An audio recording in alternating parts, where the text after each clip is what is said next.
Welcome.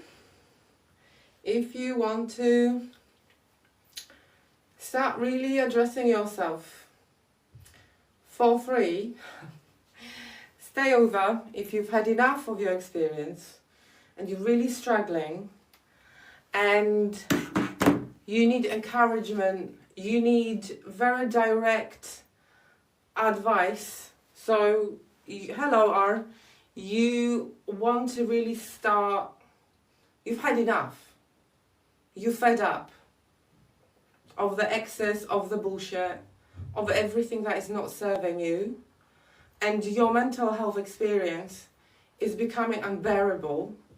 So you're looping, you're exhausted, you live in hopelessness and helplessness.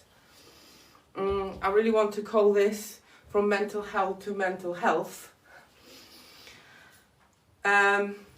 Because you will never achieve anything, you will never create anything new from the old identity, from the mental health. If you're struggling mentally, and I think 95% people are, they're completely disconnected from their nervous system.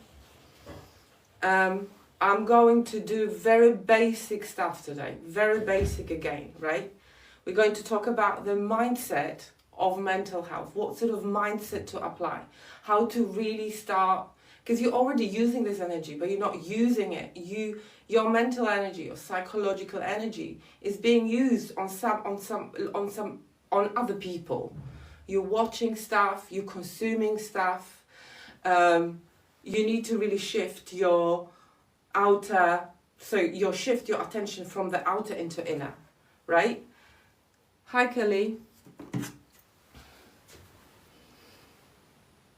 So if you are confused, if you are fed up, hopeless, helpless, you know it all. You have all the insights, you know your patterns, you've observed your patterns, right? Because hi Evelina, hi Kelly. So it's very simple, guys. It's very simple, and I'm educating people about something that should be readily available, but it's not, okay? The way you operate, you should have this awareness, but your awareness has been hijacked, first by your parents, then by the school, and then by the system. And you live in survival identity, you live struggling mentally, you're fighting, you have inner conflict, you're fighting yourself. You live in a constant state of inner conflict. People live in a constant state of inner conflict. People don't live as themselves. People live by the outer script, right? So you're being told who to be, where to live, where to work. It doesn't come from the inside. And that's a spiritual issue. So it cannot be resolved on the sort of if you do that, right, the mindset and the sort of action layer, you're not going to be able to do that. Never. You will spend years, right? So, like in life is not about struggling. And even though you have a lot of things you wanted as a child or as a young person, and you achieve things, you have a job, you save. Hi, Robson.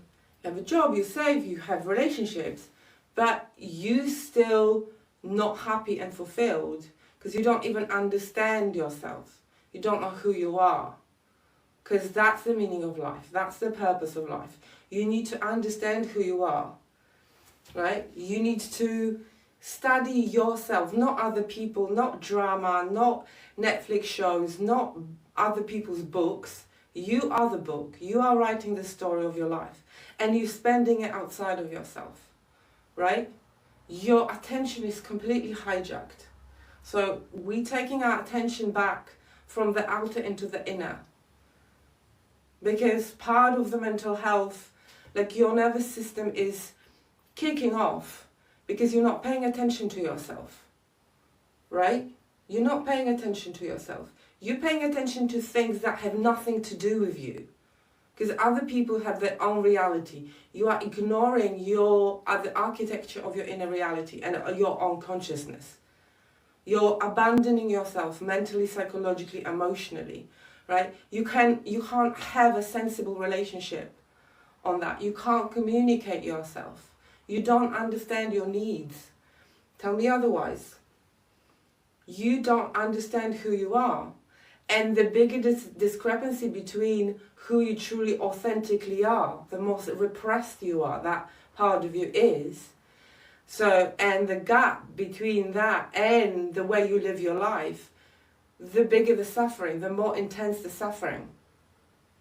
So, don't be surprised if you keep having the same. People usually have the same problem for decades, right? You have the same issues. Your nervous system is a pattern machine. Pattern recognition, pattern repetition, right? So if you're overwhelmed, frustrated, burned out, you need to start really paying attention to yourself. You need to learn about who you truly are. And if you feel in your bones that there is more to you, it's because there is. It's because there is. Because humans should not be living this life, this boxy life as I call it. Right? This script, you receive a script. And your authentic self cannot really be expressed. And the only context in which that's really, legit is when you were a child. If you're an adult, it's your turn to step into a grown-up version of yourself, to step into the wise person that you need around you. You need to be the reliable version of you. So when you are growing and expanding in your identity, listen, everything is changing around you. Seasons of nature, your relationships are changing, your body is changing, your kids are growing, your job is changing, all the systems are changing, and you are also changing, but you are refusing to step into someone who is in charge of that change. So again, right, we're trying to center you around how to navigate yourself through that change. Part of your anxiety and depression these days comes from the fact that people keep doing things and living their life from survival identity and not really acknowledging, and I think that's one of the biggest lies of the system, is that once you hit 21, you were grown up and that's it. You shouldn't be evolving, you shouldn't be growing, right? You're an adult and that's it. Even though a lot of people feel like teenagers or small children inside, we've completely disconnected from the feeling and emotion, which is a primary experience in the realm of your inner world.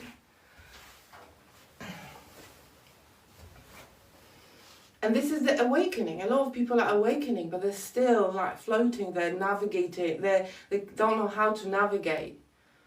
Even when you're healing, like what are you healing? You're healing the sense of self, but you can't get stuck in there for a decade and a half. There's a healed version of you. There's a peaceful version of you. There is a higher version of you, the higher self, right? In meditation, that is always used, very often used. So intention is not there. You're not living intentionally when it comes to your mental health. There's a lot of justice in your nervous system. If you keep neglecting yourself and who you are, if you keep gaslighting yourself, if you keep judging yourself, naming yourself all these things you've been named, so you're living from this identity that was constructed for you to survive, you're going to have more anxiety and more depression, not less. You're keeping yourself like you're not a living organic creature that needs to evolve and needs to interact with the world and live their life, right? It's like keeping a dog in a box all its life. We understand that a dog has to walk and play and touch the soil and bark at other animals or whatever. But we have sort of reduced ourselves to these numb zombies, I think, right? There's no life in us anymore because we just paralyzed for whatever reason. We apathic.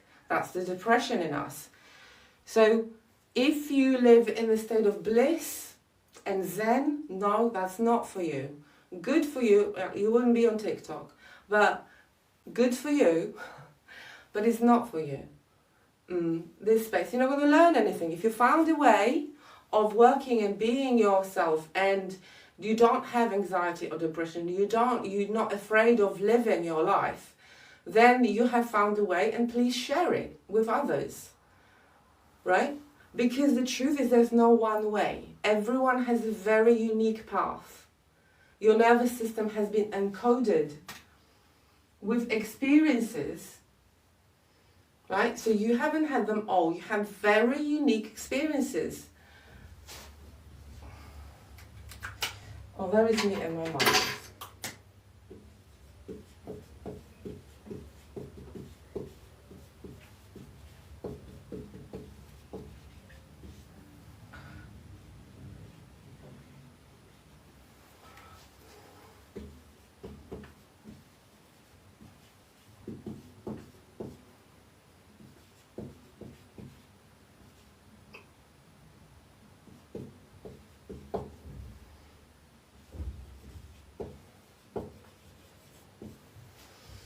So, a lot of coaching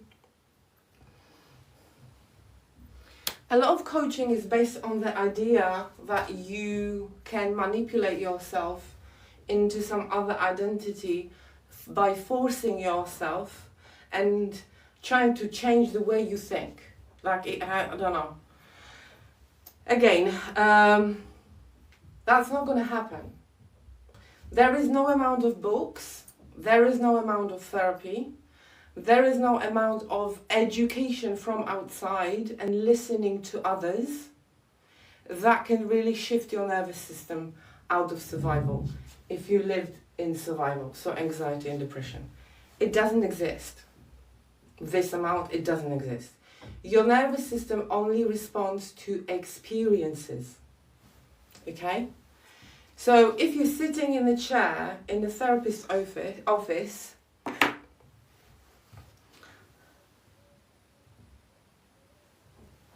if you're sitting in the chair and you're just talking, or if you have a coaching session and you're just talking, you're not learning about how these thoughts really come into being.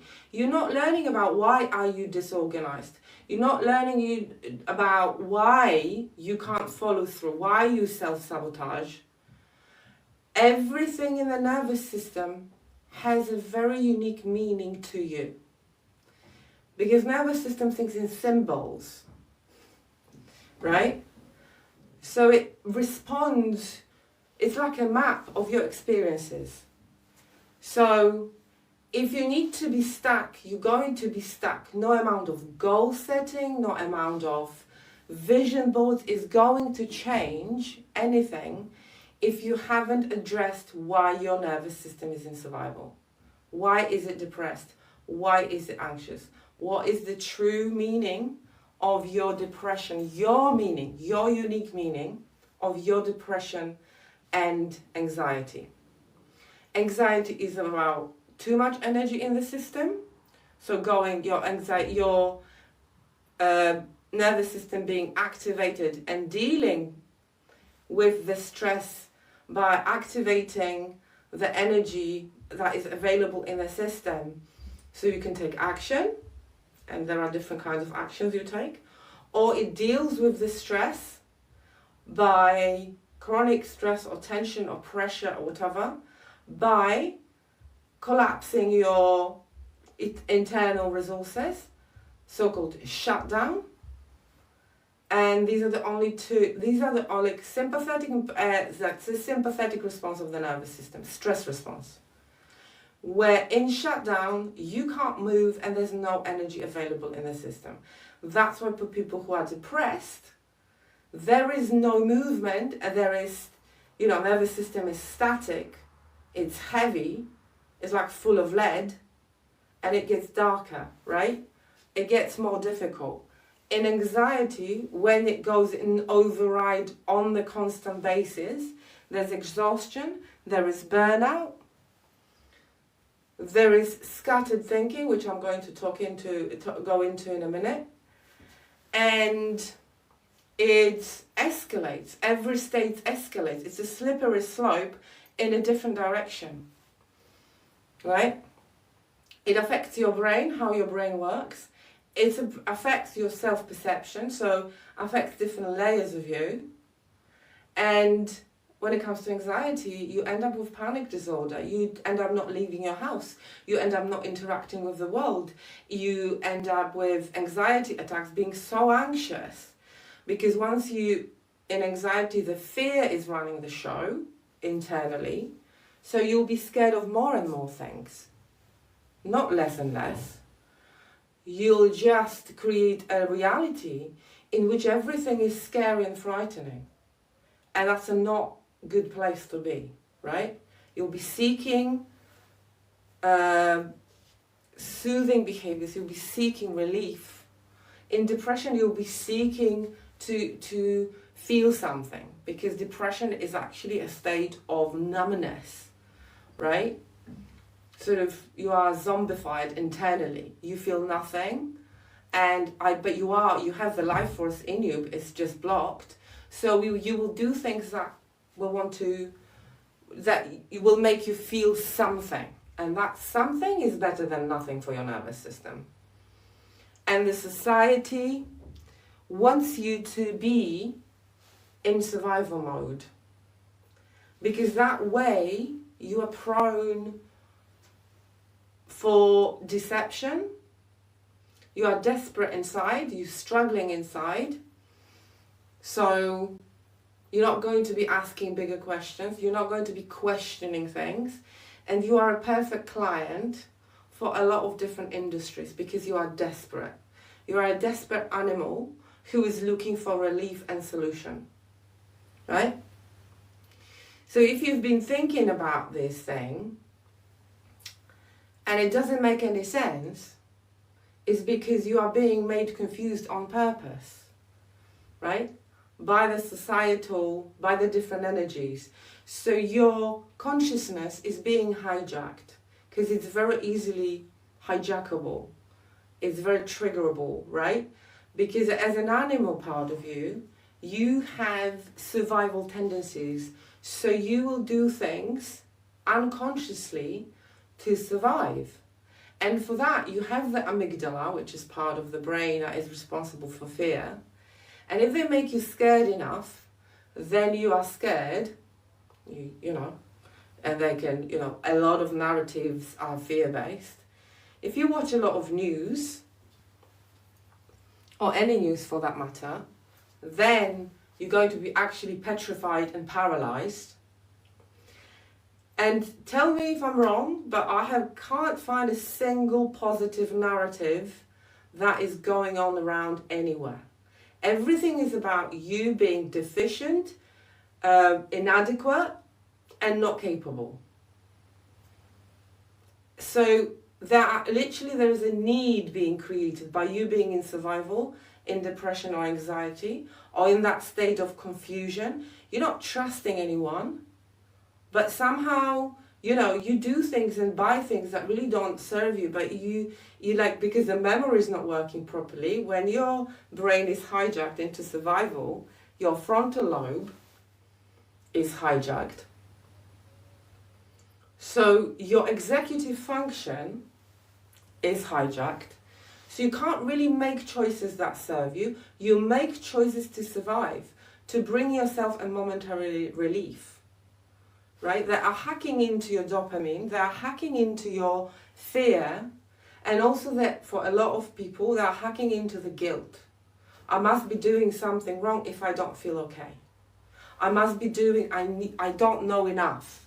Right? So there's this idea of knowing more knowledge, more therapy, or maybe another narrative, or maybe another paradigm. So, right? So the paradigm, the system, exists only because people are not aware of how powerful, how capable their nervous system is.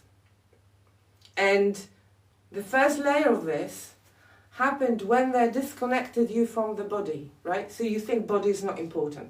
What you put in the body is not really important. And it's all about the brain, and it's all about the rational and the logical. And they're going to manipulate the narrative that it looks sensible and logical, because this is the belief system has been really pushed onto people. This is how people are being controlled. Okay? This is how people are being controlled. They are hacking into your belief system. So what you believe about yourself, I'm inadequate, I'm not enough, there's no point, etc., which is all traceable to the states of the nervous system. This is just keeping the system, it's sustaining the system. It's keeping the system in place. Right? And your consciousness wants to understand itself. That's why people are seeking, searching, that they can never, right? Because that's why that your mind is a very creative space. You're just not using it right. You are cluttering it with stuff that doesn't come from the inside of you. It doesn't come from your heart. It comes from a program. It comes from a film. It comes from a belief system that is, I don't know, from the other side of the planet. This is why people are so confused, and this is why. Hi Atosa. Hi. This is so interesting. I'm glad it resonates. So it's precisely your frustration is the sign. Remember, frustration is the door to awareness. Your nervous system is not buying into this shit anymore.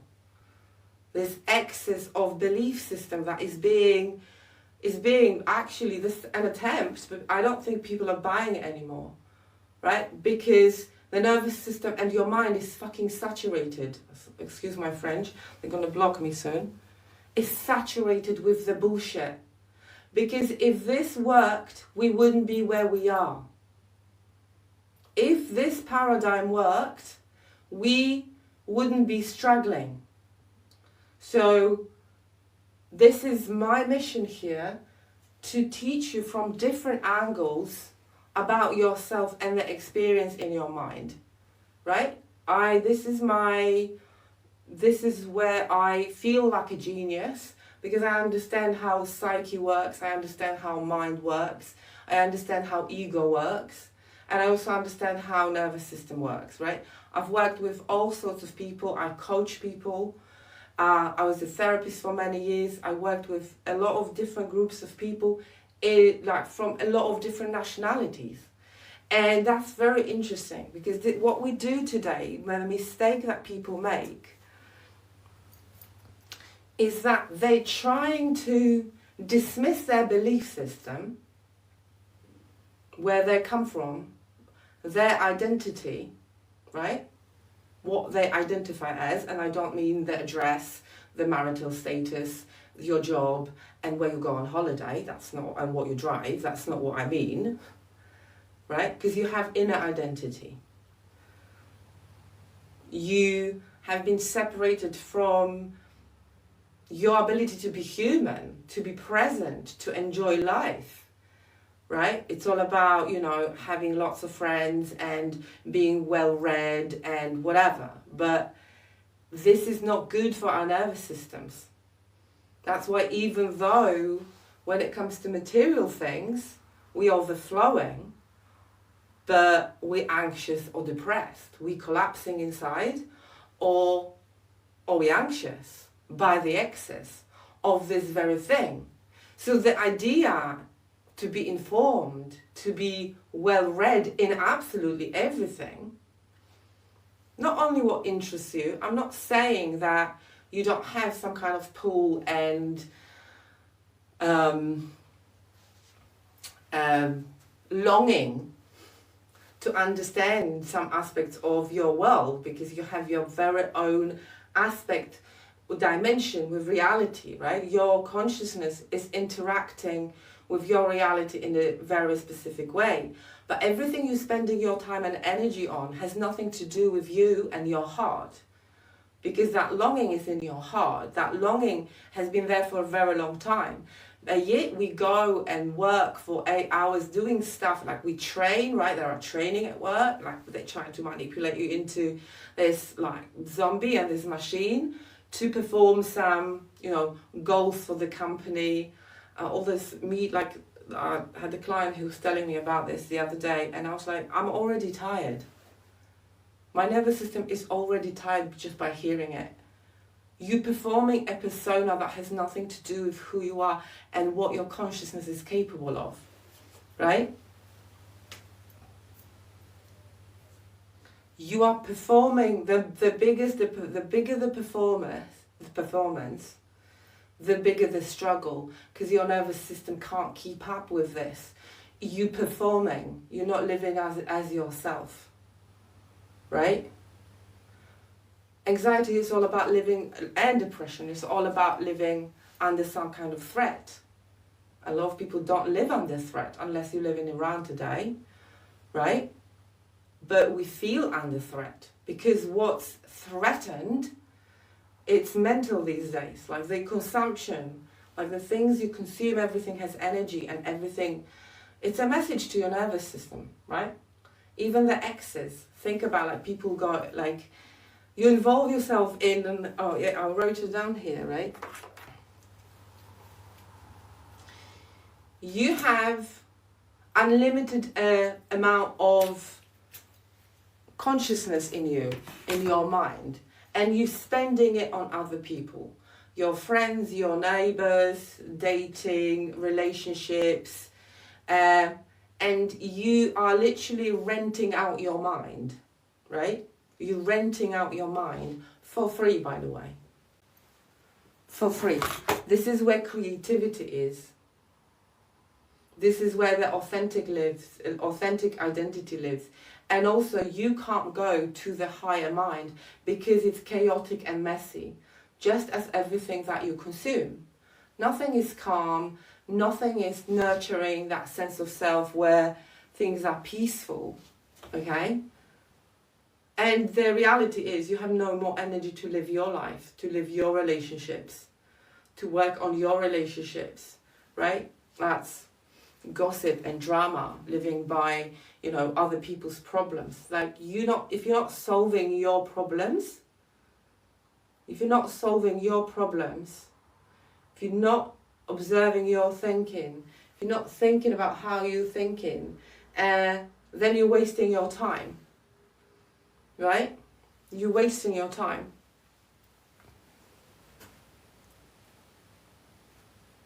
Oh, thank you. Thank you, Flegger. Right? So, in the spirit of that, I want you to start formulating an intention around things need to change.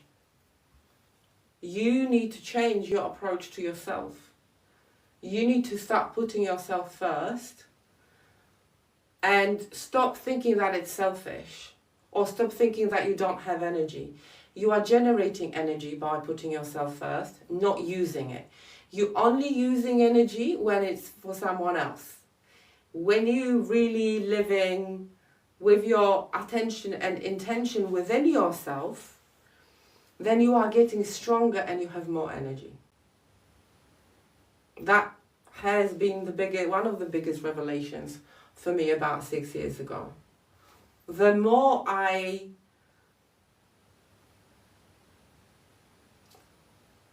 express energetically, mentally, psychologically, and emotionally, the more alive I feel.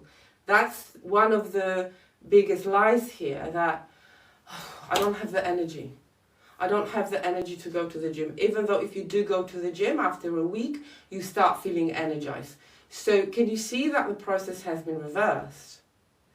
And people are lowering the standards more and more. They're settled. Oh, it doesn't matter. Oh, never mind.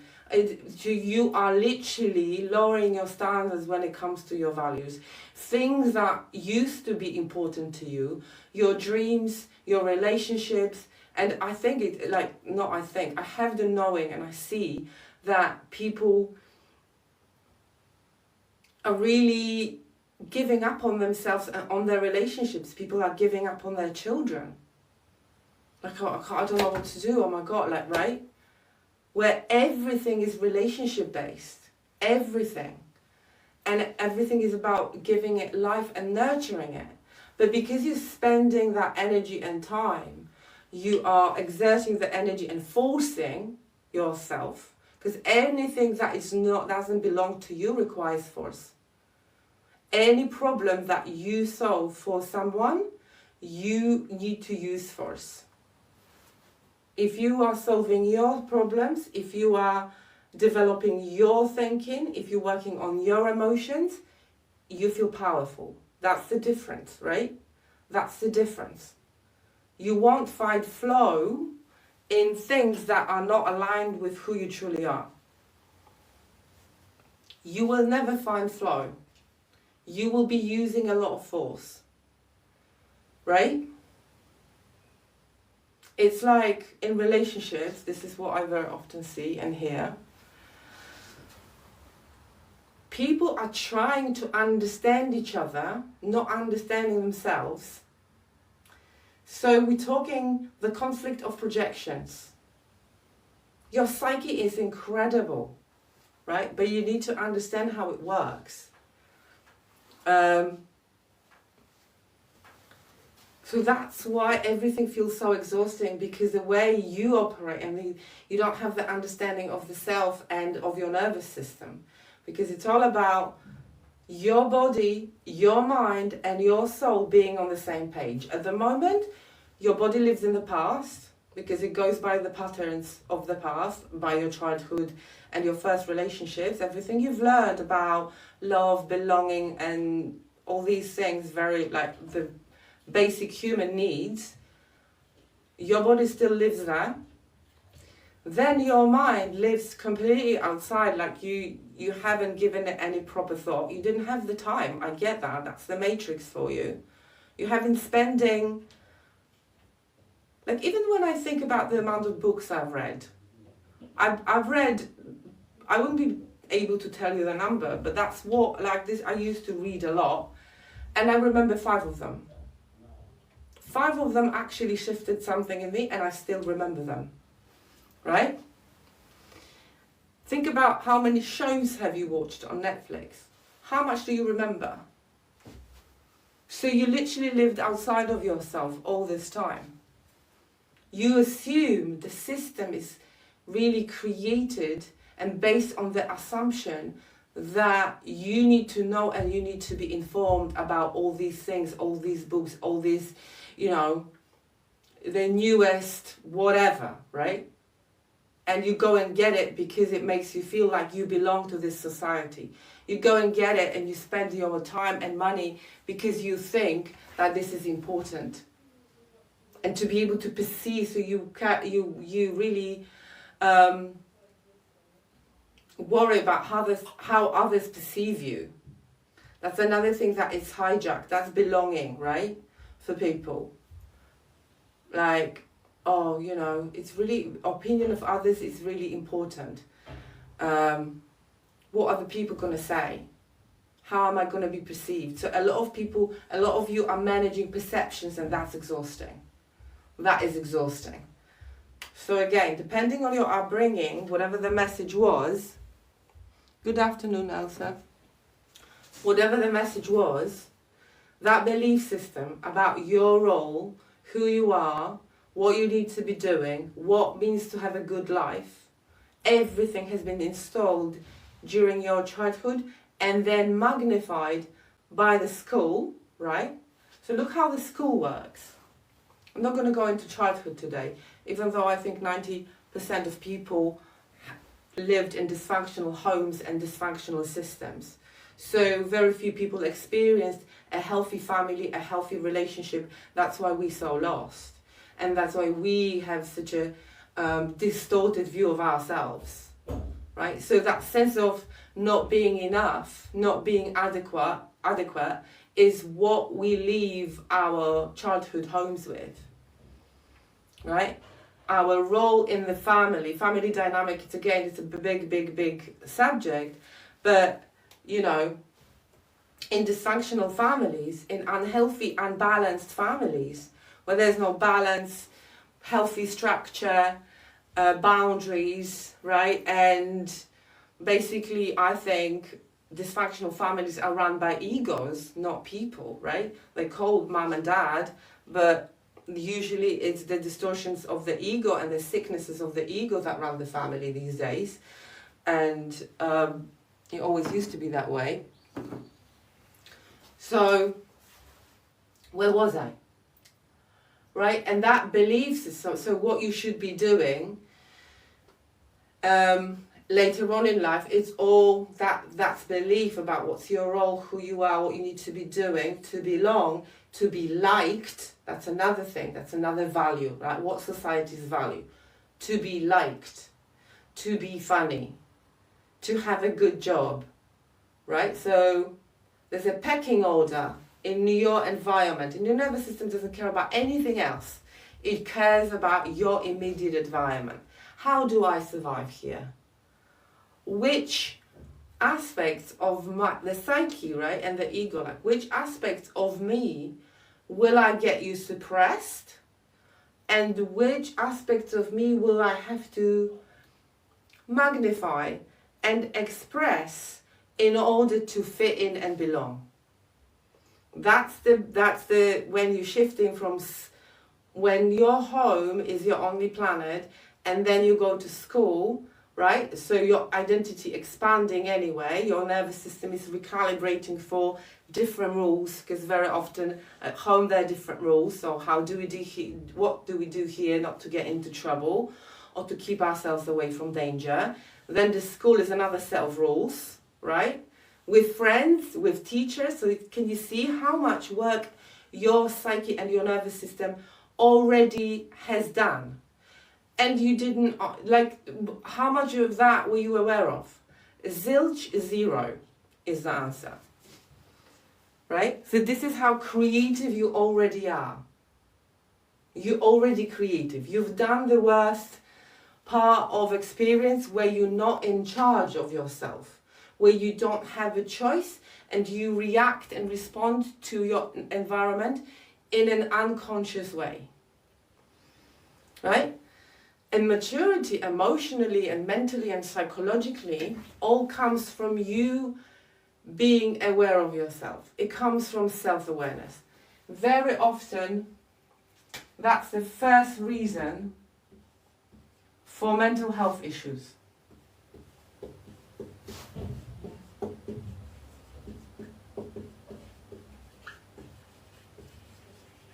Why did I put that? If you don't know why you're doing things and how you're doing things and how you operate, then your nervous system and your ego will take over, and there you have it. So anyone with, and that consciousness, so self-awareness, so being conscious about yourself, right? It's really very often the true self, not the different identities that you can apply, because you can. The true self, a lack of awareness about the true self is very often the reason you have anxiety or depression. And then as a consequence, personality disorder. So any of you that has been flirting with the idea of having a personality disorder or have been diagnosed, detach yourself from the label. It's not a disorder. It's a pattern of your nervous system, of your emotions, of your mind, and then the actions match that. Let's go into the sacred sequence. Right, the sacred sequence. How did I put it today? This is what happens. First, everything happens from the nervous system state.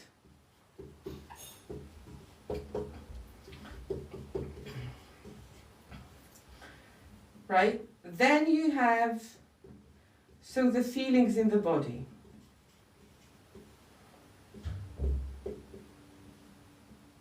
They're being produced there, and they're also being manipulated there. So, into certain states, for good and for bad. So if you're in childhood, you're treated with love, care, attention, nurturing, then your nervous system goes, I'm safe, because that's the only thing that your nervous system cares about. Am I safe? Am I not? Right? And then responds accordingly. But that's the only question. All the animals live like this. Is there a threat or there is no threat? Can I relax? Am I safe to connect with my environment and myself? Or am I not safe to connect with my environment? Right? And with time, that becomes more and more sophisticated, obviously. Right? Safe or not?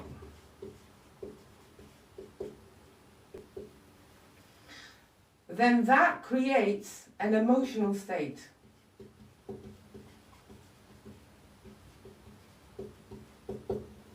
Okay? Again, positive or negative. If you are safe,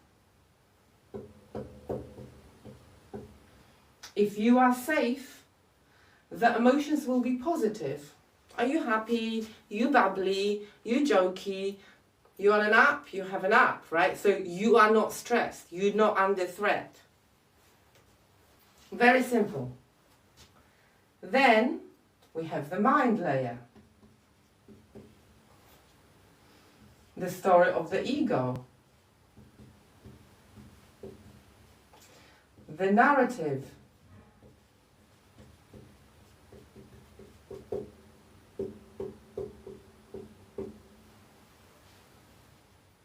So, if you are safe and you have positive emotions, then the narrative will reflect that. The golden rule of nervous system is story follows state. Hello, Yusina. So, it will be, I am happy, safe, I belong, like, right? The world is, so this is where your worldview, the world is, and then people are.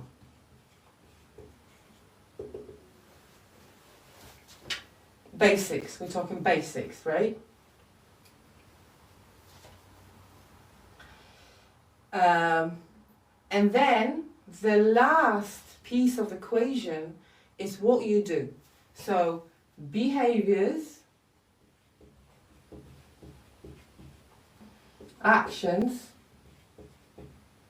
and choices. And I started adding words. So what you say. However, in this sequence, if you are disconnected from your body, because that happens sort of, you can be disconnected at different levels, right? You can be disconnected from your body, but be really emotional, and then you don't, like people say, I'm really emotional, or I'm not emotional at all, right? So if someone says I'm not emotional at all, then they're disconnected from their emotions and they only operate on this level and they don't even mind. So you can be conscious or unconscious depending on your story, on your unique story and your unique set of of experiences. Okay?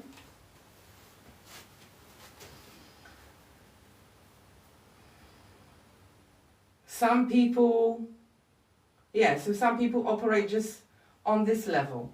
So obviously you have your brain here, your executive function, and very often the obsession of our times is to think that everything needs to be logical and rational. And it needs to make sense, financially or whatever, right?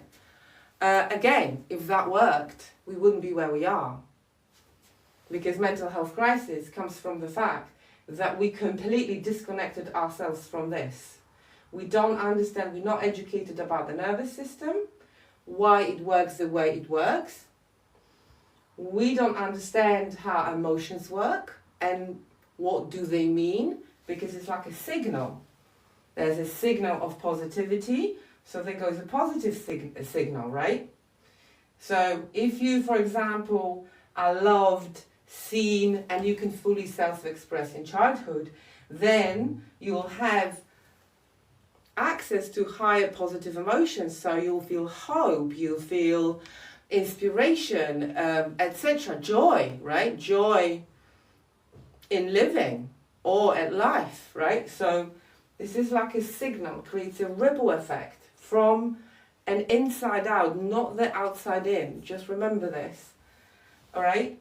And then when that happens, ego really is not important then. Why? Because ego is a force in the psyche that comes online to protect you. So when you're not safe or when you're not aware. Ego comes into play when there is no awareness of the ego, right? So you don't really know how to operate. So there's no self-awareness, again, on different levels, right?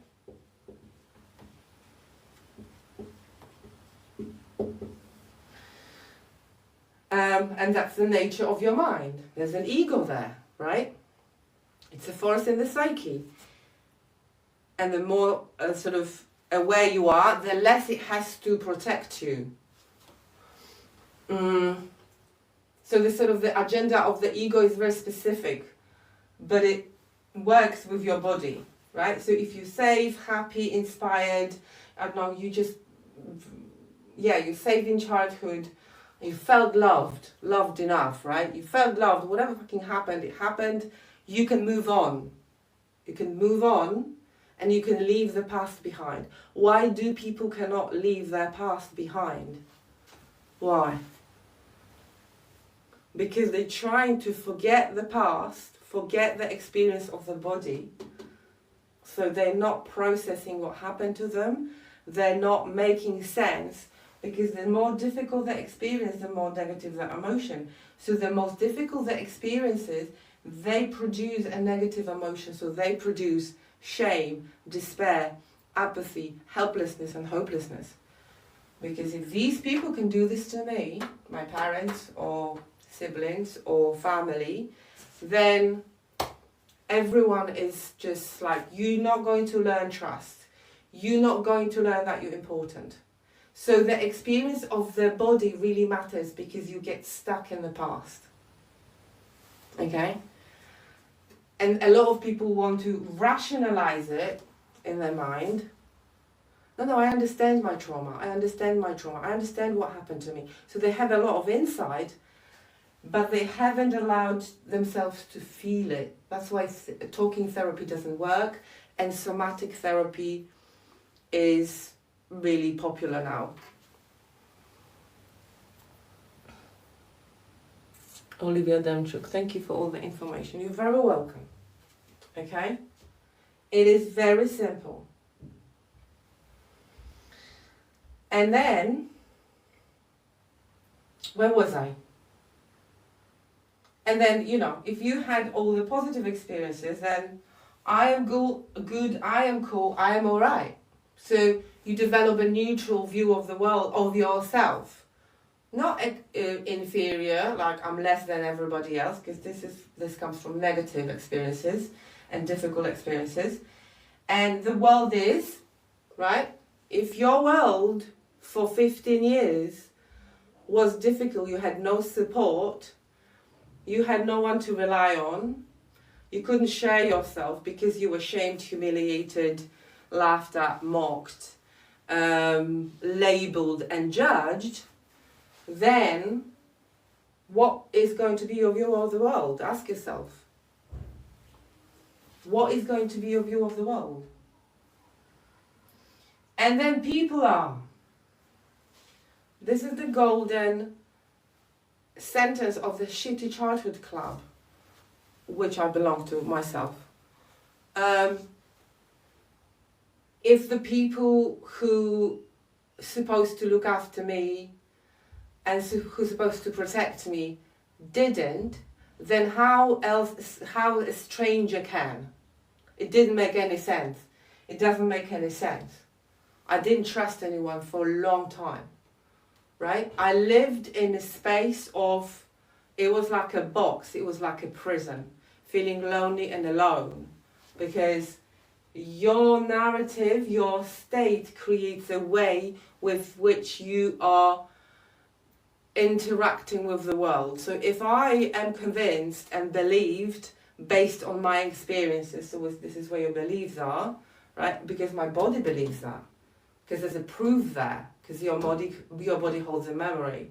So if that belief that I wasn't worthy of love, attention and support of my parents, then that belief will then influence everything, will influence my perception and perspective on my life. Because what also is being shaped is standards.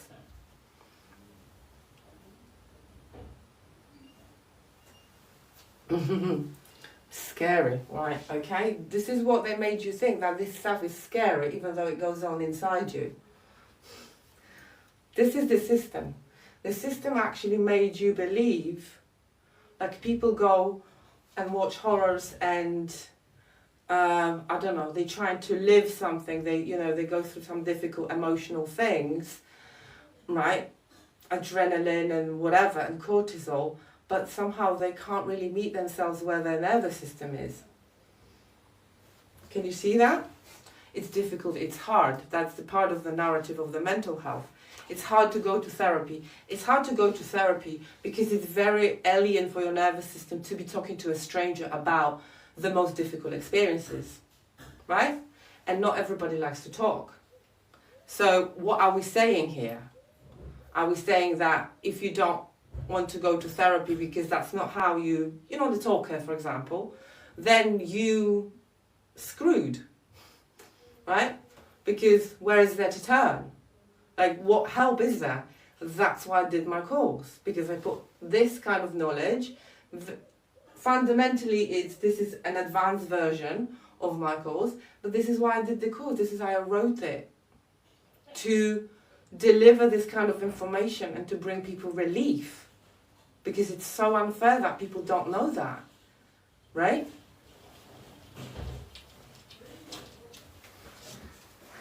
So your narrative will be driven by the nervous system feelings and then emotional state, and then probably that's why you have, that's interesting. I'm just thinking about physical layers, but it doesn't matter. For people who did yoga or any sort of exercise, whatever, right? I'm talking about the nervous system as a system, but there's so much complexity. There is so much nuance in your nervous system. There is vagus nerve, there is amygdala, there is your heart, which is the most important. That's your second brain, right? And no one's talking about it because, again, your heart won't open to yourself or to others if you live in survival identity, if you're anxious or depressed. No chance. Okay, so then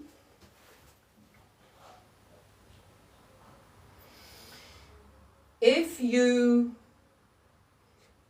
where was I? So I was talking about myself.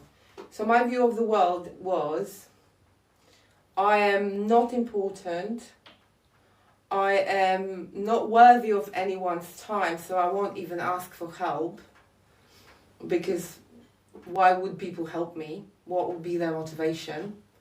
I couldn't understand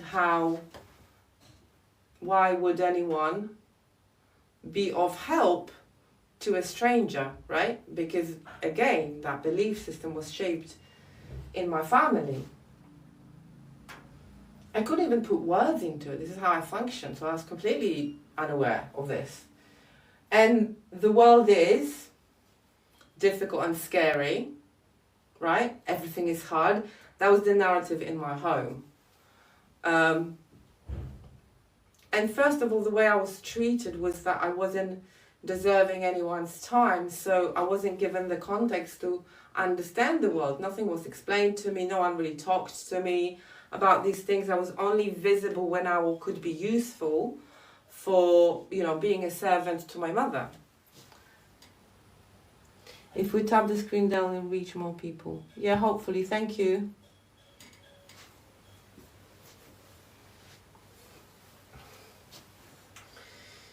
And people are, definitely I had this, people are better than me.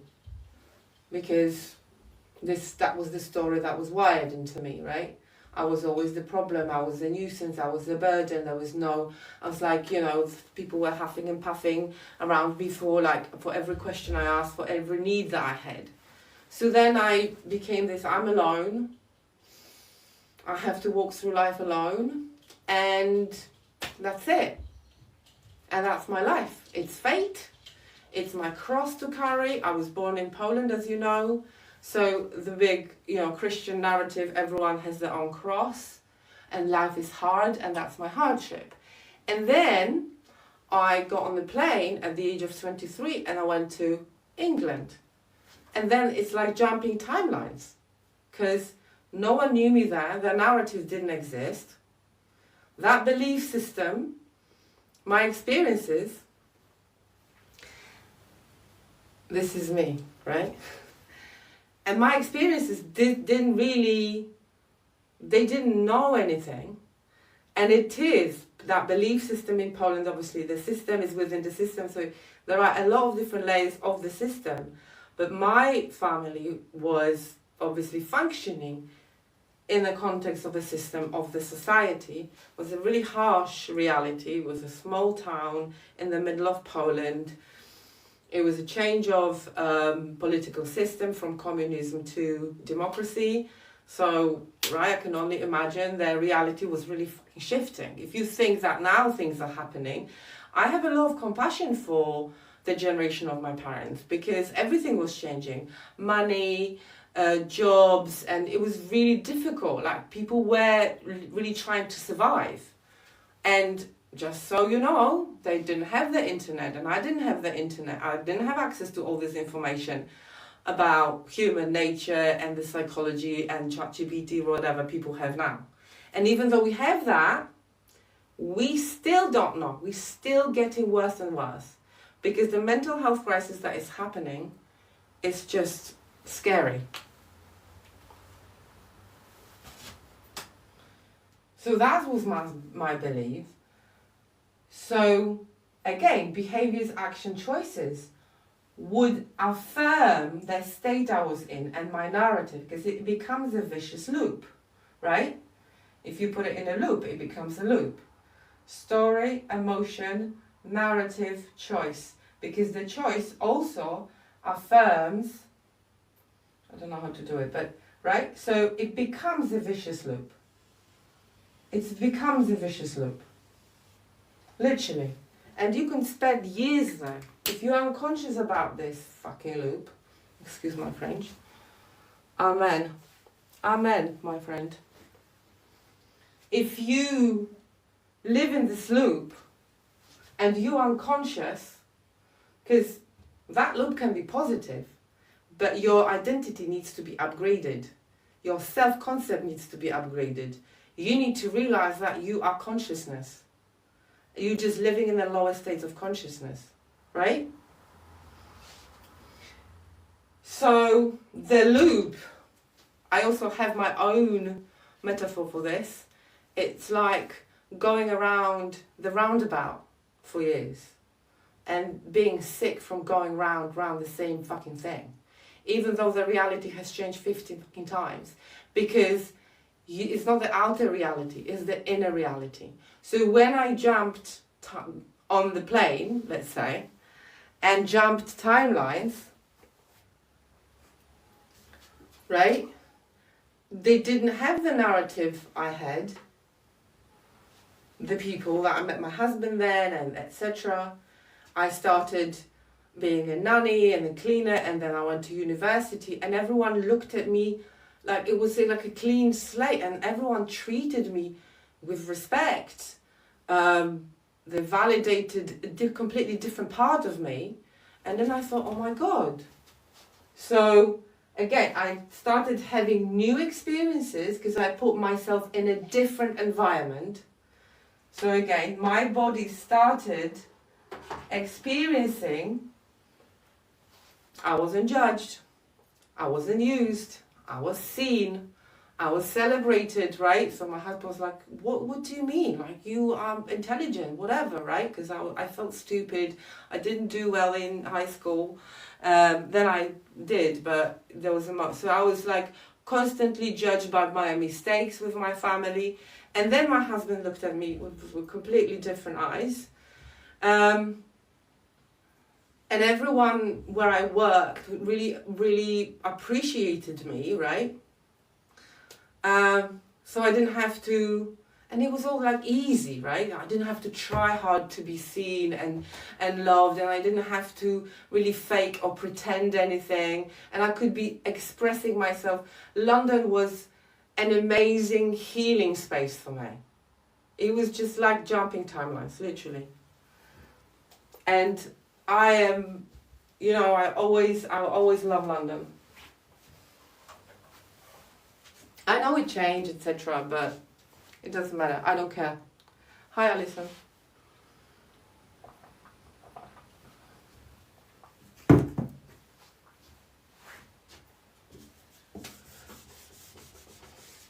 So then, I started having positive emotional state. My mindset, my narrative, when I started being safe, my body safe, so not threatened, not judged, not, because one of the things that I was like a running thread in my body was, what have I done, right? Because I always, whatever I did, it was never enough, it was never perfect, it was never what I did right, it was always listed what I did wrong.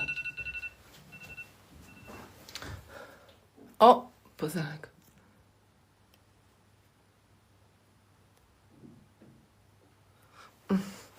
Wait a second, guys.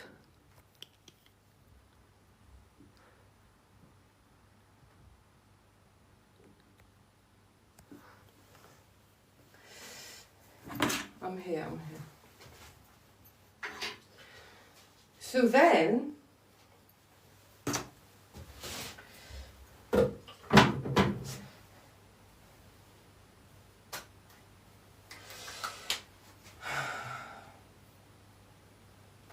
I'm going to write something because I forget.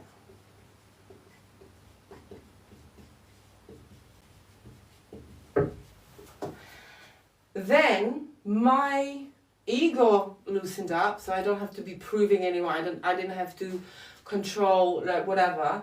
And so I've learned by my experiences, which were completely different, that I am okay. The world is an amazing place because these people that don't know me, they like me. So I don't have to earn my being liked and my belonging. I don't have to earn my belonging. And people are fantastic. Look at that, right? So my whole perspective has changed. So you need to remember that the state of your nervous system shifts. This is what I teach in my course, like in small steps. This is what creates your perception of the world. It's not your personality. It's your state. Your identity determines your experience. So if you're living in survival, that's going to be your identity. So we are deconstructing survival identity.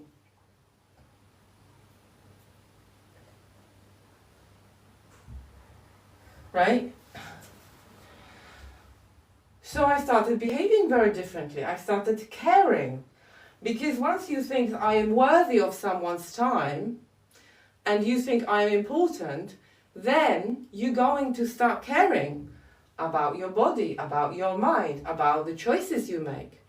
Because if you think I am worthless, what's the fucking point? You're going to trash yourself in various different ways. Your standards are going to be very low. Because if your standards are low about yourself, You don't know where your boundaries are. You don't know who is allowed and who isn't. You're very needy and desperate, and anything goes then, right? People think, oh, I don't know how to put my boundaries. Well, because probably your boundaries when you were growing up were not respected, right? It's very simple. Your body is telling you, your life, the way you treat yourself, the relationship with yourself is telling a story. Your actions are really just a sort of cherry on the cake in terms of, and people are judged by their actions. Right? You judging yourself by your actions. I haven't done enough. I'm not productive enough. Right? Whatever. You need to understand that your actions, they come from the state.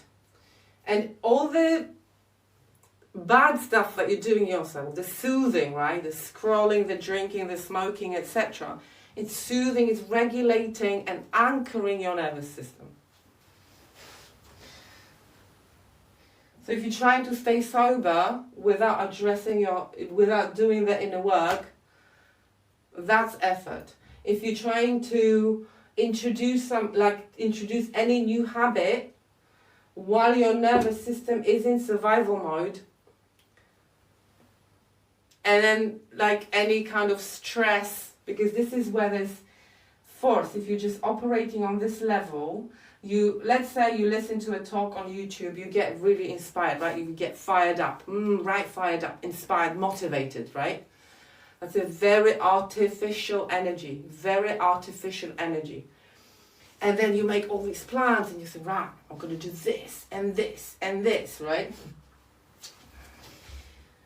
And then you go back home or whatever, you went and listened to a talk, whatever.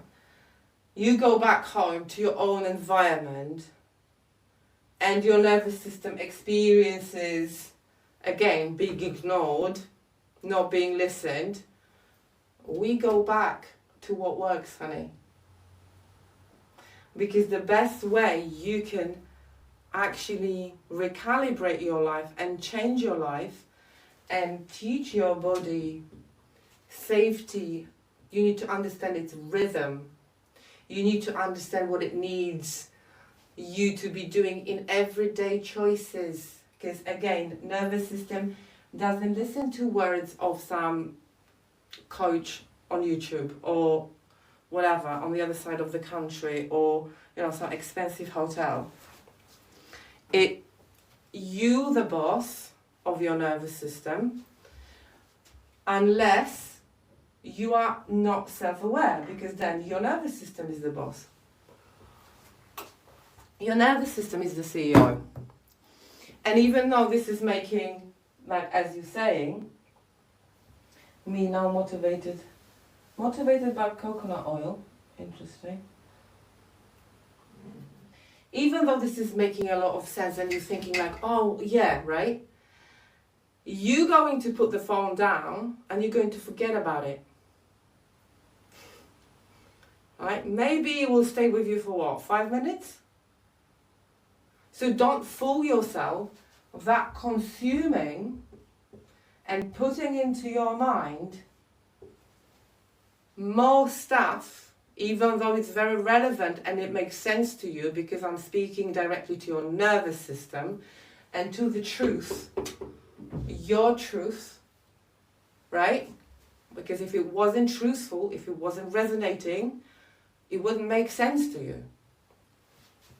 But for whatever reason you're listening, so it's resonating, but I'm not able to dislodge this. I can only dislodge something, right? So I can tell you, like, get some, because this is why I don't think you need advice. You need the mechanical part behind the way you think. So then you can change your choices. Because this is where you're becoming conscious. This is where we're conscious. This is where we do our thinking, right? That's why we have the clouds with thoughts. I don't know what that means.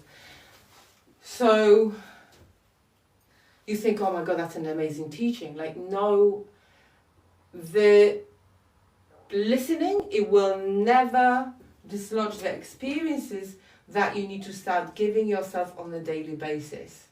That grounds and anchor your nervous system. And don't bother by Googling or asking ChatGPT, what are the grounding exercises? Because you really need to know your state, your baseline state. Because in each state, fight, flight, freeze, fawn, and hide, so all the type of anxiety and depression, you need different kind of grounding. You need different kind of anchoring that needs to be adjusted to the way you live. So you have your own set of glimmers and triggers for your nervous system. What triggers you can calm me down. You need to know your archetype. You need to know what your body likes. Again, people who've been through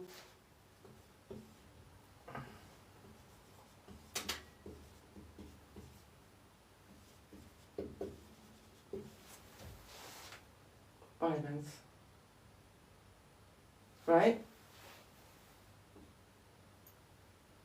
I fucked up the spelling. You know what I mean.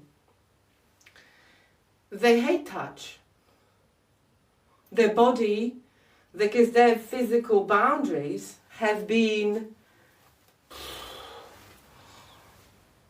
demolished. So their body, every time someone comes close, their body goes into panic. And this is the reason why somatic work, like people will avoid it. People, right? So it's really up to you. You need to become your healer. You need to first become the student of your nervous system. And then you need to develop a protocol for yourself that really works in your daily life. Physically, emotionally, mindset-wise. And then these problems, if you have any, they will dissipate. Because these things come from the inner state. And up until today, you were probably not conscious. Some people are here, obviously not for the first time. Agree. You have been unconscious, or partly conscious about unconscious, so not aware. You only obsessing about this. Why do I think that? Why do I overthink things? Why can't I do this? What is wrong? I'm weak, I'm useless, I can't do this. Alright? I'm overwhelmed, I'm anxious, I'm overthinking, I am catastrophizing. People really are obsessing about this level. This is where personality disorder is. And when it comes to behaviors, action and choices, right? I mean relationships as well, because this will create a ripple effect in the way you relate to people. Remember this?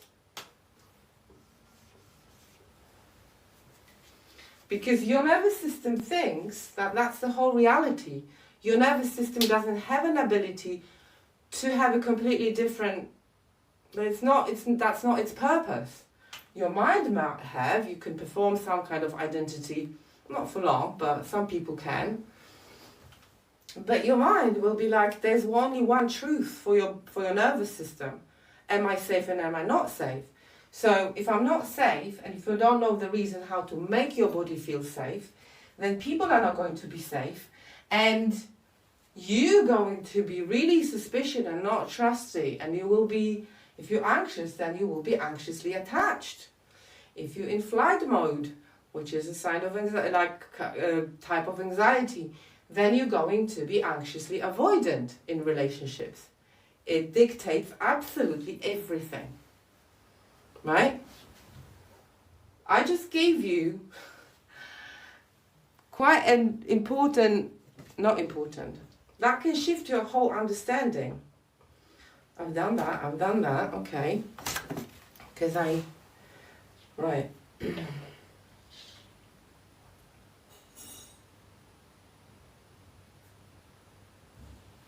Right?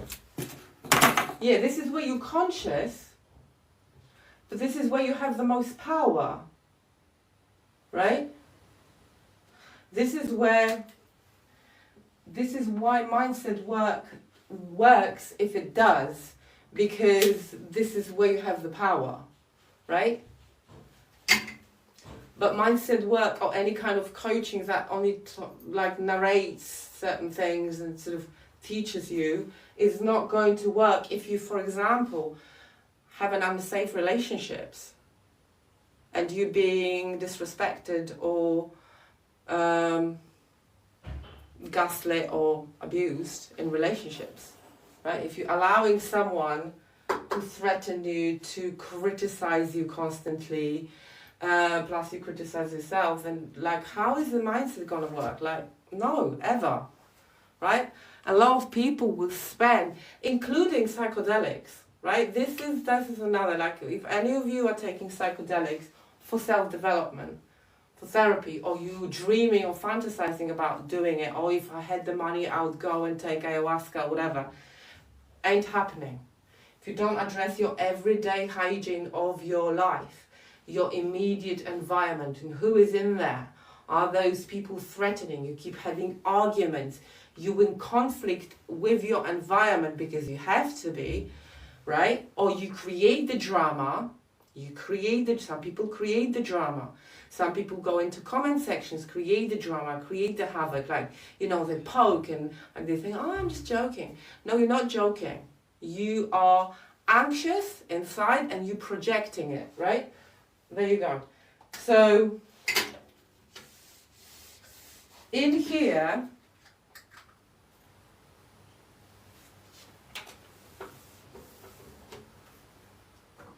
the way you're being, I wanted to talk about the way I moved to London, okay? My parents and my family had a perception of me. Perception is usually only a projection. When someone is, what they think about you without knowing you, and people are experts on people, right? Which just makes me funny, makes me laugh. People are experts on people, and it's usually a projection. So if I'm unsafe, I'm going to be, I can't remember how it feels anymore, but I remember when I go back there. But people who are unsafe, whose nervous systems are hijacked, so when they're hijacked, then the ego isn't, right? And the ego then projects, the ego is trying to control the narrative. So if people are telling you what you are and how you are, and they're judging you, never take it personally, because the perception is a projection. Right? So that was Poland. And then I moved to the UK where people were safe and they were cool, right? So it's just like animals. Look at animals behave when you threaten them with noise. So on New Year's Eve, how do dogs behave? Just by noise.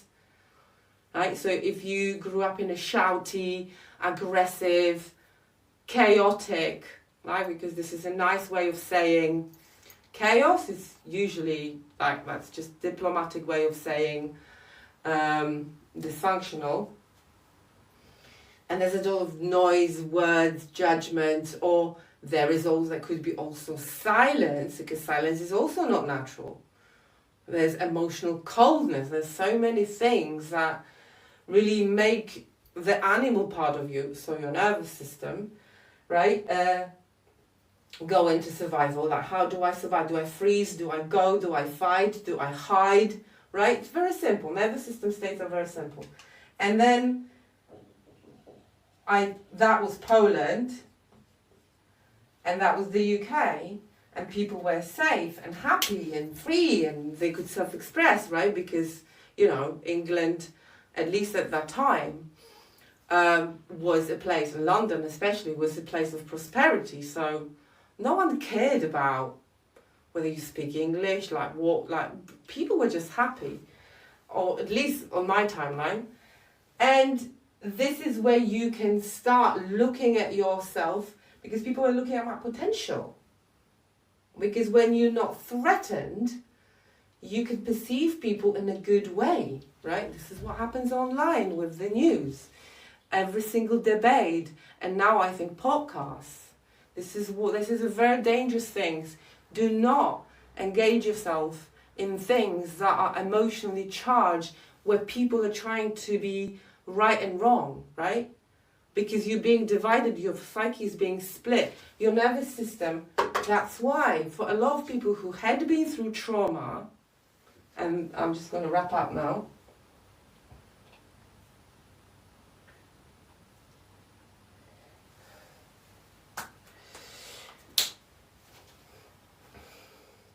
I'll go to questions in a minute.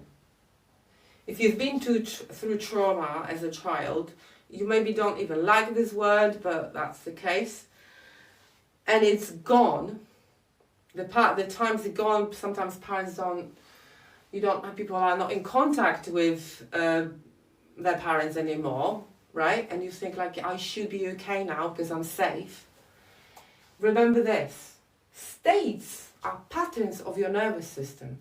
So if you're now exposing yourself to a lot of drama, aggression, fighting, psychological, emotional, so all those debates, like if you're keeping your nervous system constantly on edge, overwhelmed with this work, right? Like this is work for your nervous system because it's a processing machine. For your nervous system, there's no difference between whether you're sitting at that table with them or not. And you constantly being torn apart, right? Because your mind is also an entry door to your nervous system. Your ears, right, is an entry door to your system. And then when it comes like, people say, I don't even leave the house. I'm so stressed, I don't even leave the house. And then it turns out that they, trying to, they're not trying, they watch politics for 5 hours a day. Like, there's no way, right? And it's conflict, emotional, psychological, and who is right and who is wrong. People are divided, people are threatened.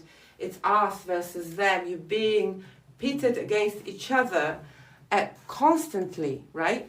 You're being pitted against each other constantly. There's always who is the threat, who is to blame for me, right? Because as we are beautiful and very advanced, the ego story, when you threatened, the ego will be like, it's not your fault. If you have inferiority syndrome and you are people pleasers, everything will be your fault. So this is why it's important to understand the sequence. And this is why it's important to start having mental health hygiene and treat this as a sacred space here, and really start like what kind of information you need to replace, what kind of information you need to let go of, which door do you have to shut for yourself, right? Treat your body, treat your mind. It's just like a body. Like if you, allow a lot of things to enter your system biochemically of other people, right? Human contact is like, if you're a field and you interact with other fields a lot, and those field of consciousness, and those fields are dysregulated and not coherent, and you know those people, because sometimes you go to someone's house and you think like all sorts of right? Because your field is responding to their field, right? So I can no longer deal with people with no boundaries, who don't respect boundaries, like physical, mental, very constantly talking, for example, without being asked, or ask a question and they don't listen to the answer, etc., right? So there's no exchange, or people will literally use your energy, right? If you quite a helpful person, a nice person, you're helping everybody, then they will use it, right? Because nervous system that is dysregulated and incoherent like the incoherent field, is constantly seeking charge from others. That's why when I say you're desperate and needy in survival, right? You're just desperate. Like, you want to charge. You want to, right? It's incredible.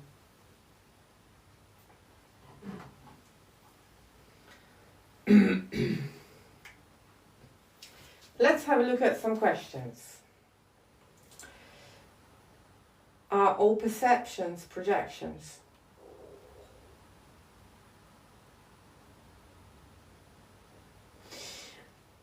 Majority. That's what, I mean, in terms of projection, like, you never know how someone feels. Look at how we operate. Oh, she was bubbly, or she was happy, or he's important, he has a very important job. What does it tell you? Like, we're very on the surface. So we assume that how people are, like, if you don't work with people and you don't see through the veil of deception, you assume that people are the same on the inside as they are on the outside. And as we know by the recent developments and what has been unraveled, that's not the case. So it's not the status, it's not who you are, because you can be a royalty and you can still be a very dark person. I'm not going to go into a more extreme my interpretation of mine when it comes to that. So yes, majority of what you think about people are perceptions. Like, assume your ignorance. I don't know how people are unless they tell me, and I see that their body is sending me the same message, because I have an ability to see whether they have integrity. I have worked long enough with people. Then I might say, okay, but I'm not going to assume. My body will always tell me better than my mind will tell me better. But this is because I'm connected. When I was disconnected and I was operating from the persona of the ego, and I wasn't connecting with my body and with my survival state, then I didn't have. Because what you have is perception, and you don't have perspective. People are layered. People can pretend, people can fake. People can fake who they are. So if you think, right, I want to live in truth, you can think, I was talking to a client and I told her some of my insights from my recent work, and she says, I choose not to believe you. Great. I don't want to live in a world where what you're saying is true. Okay, she's a lot younger than me. Go on your merry way. That's great, because her consciousness is not ready to accept. She still wants to believe, and that's great. I need to honor that. I'm not here to change anyone's mind, right? Because this is what we're doing online and in life. Like, I am right, you are wrong. There is no such thing. I have my own truth, my own perception, my own perspective. This is what I wanted to show you, okay?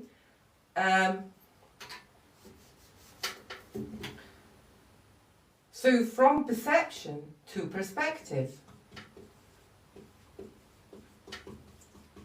That's one of the processes that I teach, okay, in my coaching. So zoom out. See whether your hypothesis makes sense. Whether they have integrity, right? Because people say, oh, she was so nice, so she must be a nice person. No. Like, no way, right? Or he was so rude. What a horrible person. Look at our language. No, maybe the guy just found out his wife died. I don't know, right? So zooming out, first of all, other people shouldn't be your concern. You should be your concern. Right?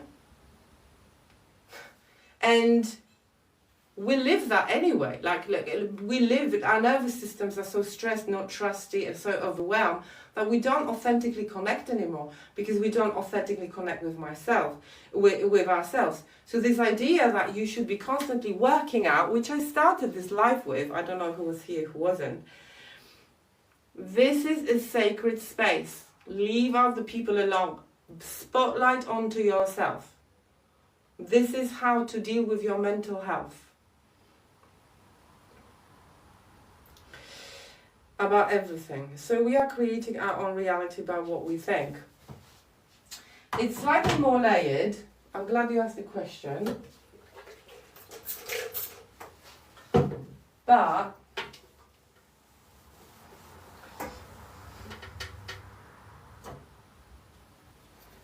okay, I need to wait a few seconds.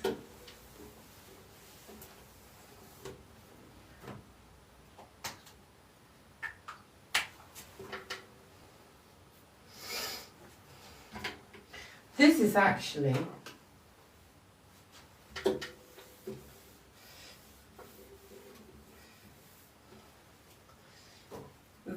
the structure of your identity. Okay? It has layers: state, emotions, mind, and behaviours. So if that identity is forged and shaped in survival, it's like a persona that obviously has physiological basis, emotional basis, and then the mind, story follows state, and then the behaviors are just matching agents, the extension of this, right? If that identity, so in a sense, yes, your thoughts create your reality, but I think identity, it's much deeper than this. Because that thing like, oh, you change your thoughts, change your life. No. Because if you change your thoughts, like what, artificially? What, how, for how long?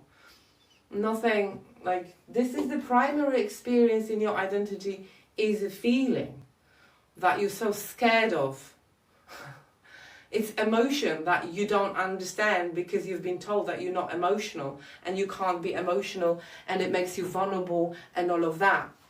And I think there is a very negative narrative, right? Or this idea that you shouldn't be, the only emotions that you should be expressing is joy. Can you see, like, people are, he's such a negative person, and you don't want to be the negative person, right? Again, for women, that's the reality. They're emotional, right? They're emotional. That's an insult. Where a man is emotional, he is, even though I completely don't buy into the patriarchy bullshit, but it's true on the emotional level that if a man is aggressive, he's assertive. He knows what he wants. When a woman is aggressive, she's losing her mind, okay? So the way even now aggression is, like, that part of us is being pathologized and monetized for men and for women. And this is like, well, right? We're not talking about this. We're only talking about your job, your status, how much you're earning and whatever. We're not talking about how your nervous system feels. And that, my friends, is the way they've pathologized your nervous system, and they're monetizing your nervous system, and by their treatments, they're keeping you stuck, they're keeping you numb, and they're keeping you in a state of constant despair and neediness, right? Because if your nervous system wants to be alive, there's a life force in you. There's a life force in you that is being blocked by survival identity.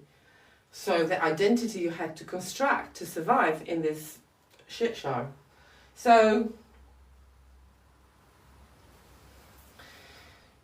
identity, right, which this creates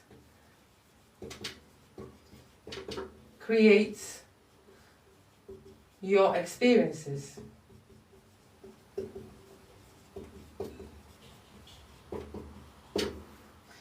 And any change on this level will be short-term only. So you need to be thinking here. You want to know how? DM me that you're interested and we can work. But otherwise, anything you do, now you have a choice. Because this is what people like. There's no choice. It's not possible. It's absolutely possible, but not with the information you have at the moment. Because if that was the right information, people wouldn't be where they are.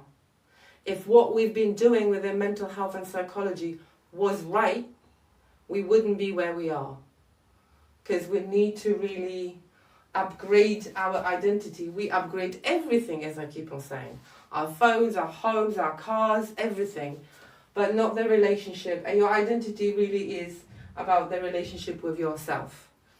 How you really conceptualize yourself. Because guess what?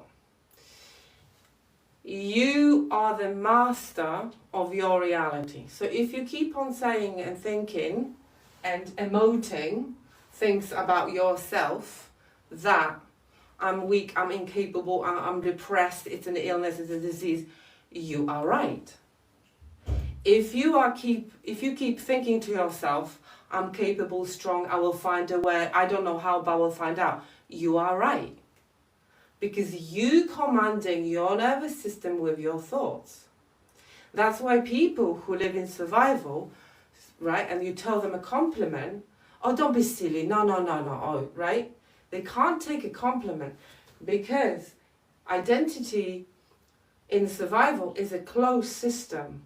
It doesn't trust, it doesn't allow new information. That's why it's so difficult. And some people say that. I mean, I've done so many courses, I've read so many books. Because the information that is your brain has a confirmation bias, for example, and your body will literally ignore everything that it doesn't match the inner state. This is attraction thing for you. Like, why do I always attract people who are emotionally unavailable? Right? One sentence, because your father was emotionally unavailable. 95% of the case, that's true, right? So your nervous system is looking for a reparative experience. It's so simple that I keep on laughing, right? And yet, this is that kind of information. My content is not pushed. My content is like not put. This kind of YouTube or whatever is not. Everything is to keep you fragmented and scattered. To keep your attention away from yourself. So you don't do the shit. So you're just like a rat. Desperate rat. Right? And you are being reduced. Because you have less and less. Nervous system in survival is an exhausted body and mind. Because then the ego works really hard to keep the narrative going. Oh my God, I'm exhausted eternally. But I have to be at work. So I have to be awake, wakey. And then you keep drinking coffee, then you go home, you have a couple of beers to ground yourself and to forget about your day, and then the next day you dread the next day, right? A lot of joy these days is performative. A lot of, oh, I'm great, good vibes only. I can see it in young people and I admire that, and I'm so happy about a lot of young people not being traumatized. They don't live in survival, they create. They already are, they're born on the higher level of consciousness. And yeah, I'm learning a lot from young people, right? Because there's a lot of energy in their system and they're using it right. They don't buy into the bullshit that we had to buy, right? I don't think I would go to university if I knew what I know now. I wouldn't study psychology. I've got all these letters, but I'm not using any of this information anymore. Probably when I was a therapist, yes, but it's not relevant to my upgraded understanding of my consciousness. And consciousness is not being taught. Even at universities, they don't know what to do with it because it's not touchable, because they can't measure it, right? And that's the science for you. The mystical part of life, the heart, the things you can't see, even though it governs your life, they're being completely ignored. So again, the narrative, the scientific narrative, when it comes to mental health, it's very wrong. The psychiatry doesn't have a single test to validate any single, a single diagnosis. No blood test, no behavioral test, because for your nervous system, it's all about experiences. So any kind of diagnosis, I can bring it into the states of the nervous system. Anything is traceable. Correct me if I'm wrong.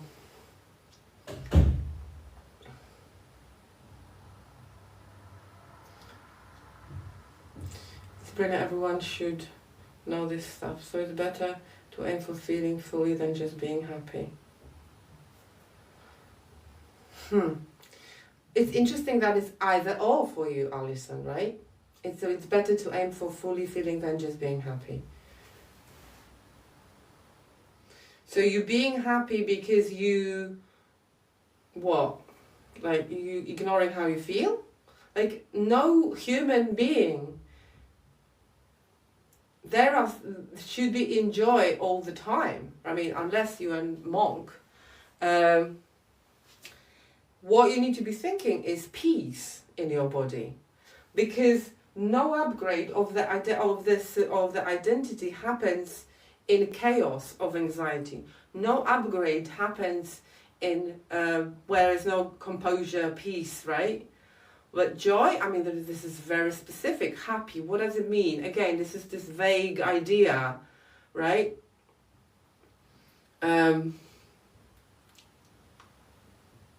Vague idea.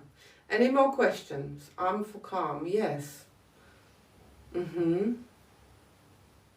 So for example, a lot of people would say, based on how I said things, what I used to say, I used to be, I used to try and be positive for everyone and emotionally regulate for everyone. If I'm not doing this, or I talk a few times throughout the day with people, I usually don't talk.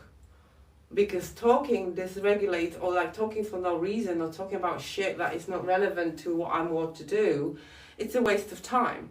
Because when you're talking, just words like about shallow stuff, this is me, right? So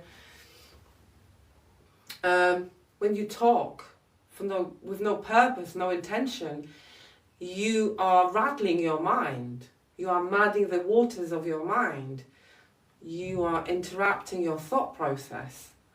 Unless you are talking, deeply thinking, and sometimes I talk to myself out loud because I want to see the connection that I'm currently processing.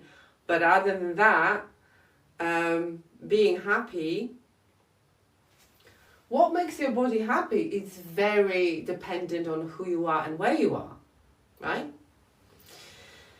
And we experience everything in life. We experience loss, rejection, happy moments, not so happy moments. And happy is a judgment, right? Any more questions, guys?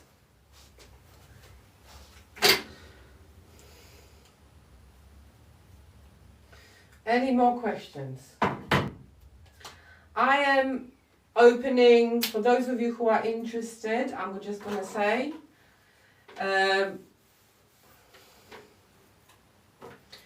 I'm opening 12 spaces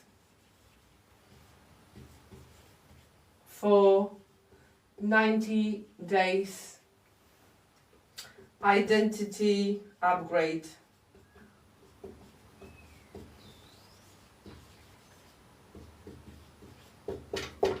You get 90 days. This is how long your nervous system needs. You can look it up if you want. It's neuroscience. To loosen up on default mode network, which you because by doing all of these things all the time, you are crystallizing and consolidating certain things. So for your nervous system to learn a new way of understanding itself, and then the mind, and then the choices, etc., it needs around 90 days. So it's a program It's 12 spaces. You get 2 hours with me every 2 weeks for the whole program, and then you get 3 hours after the program ends, just to stabilize you in your new identity.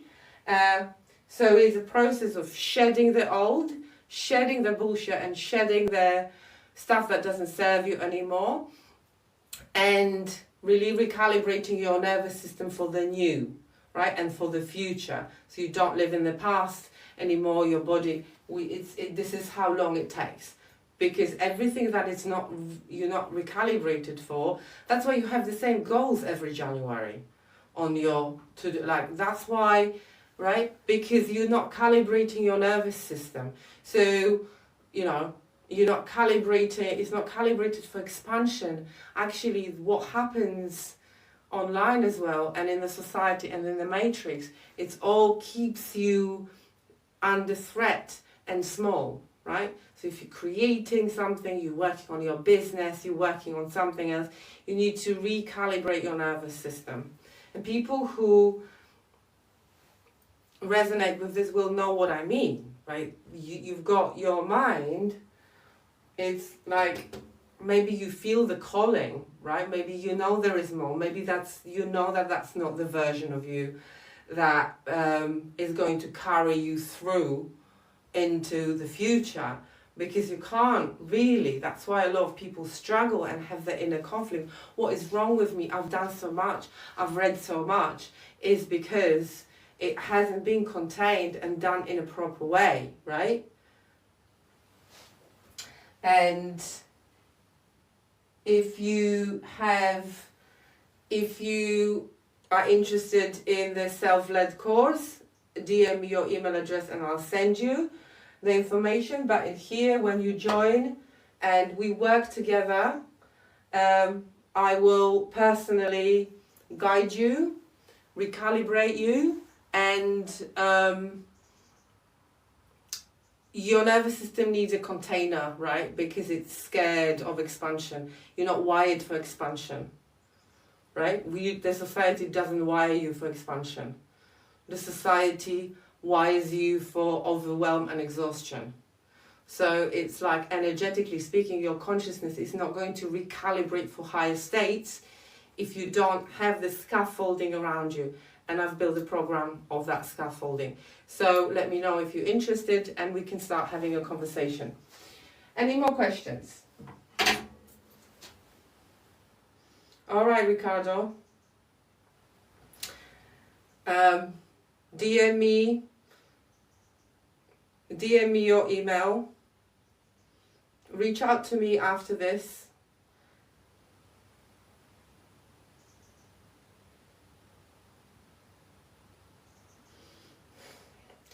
I'm interested but hesitate to do it because I'm unemployed at the moment. Sounds great.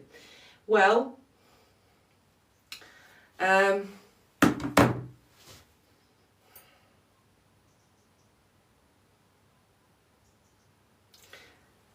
to be able to expand and upgrade the sense of self, you need to invest time and money, because you're already spending that money on downgrading yourself and keeping yourself stuck. Maybe that's not your personal story, but this is what people get wrong. People have no trouble trashing their sense of self, spending money on themselves, and buying shit that actually dysregulates them. But as soon as there is, right, I don't have the money. So think about that mindset. Again, I think it's the system, because people think, no, I think this is pointless. This is pointless. You have to start choosing yourself if you want an upgrade, and if you really put yourself first,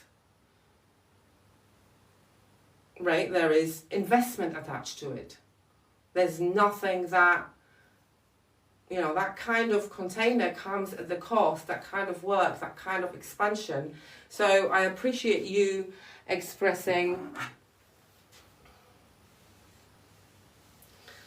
Okay, Alison, no problem. I'll be promoting this in, a lot of different places. This is the first time I'm actually sharing this. So maybe I won't mention it again, I don't know. But again,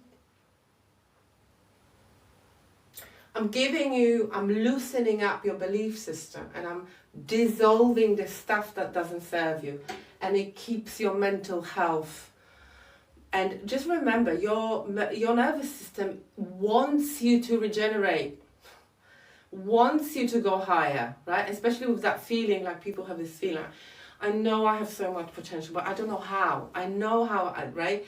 Because you are being trained and programmed and conditioned for working against your nervous system, not with it. And my work is the answer. No more question. Circumstances change. What? Sorry.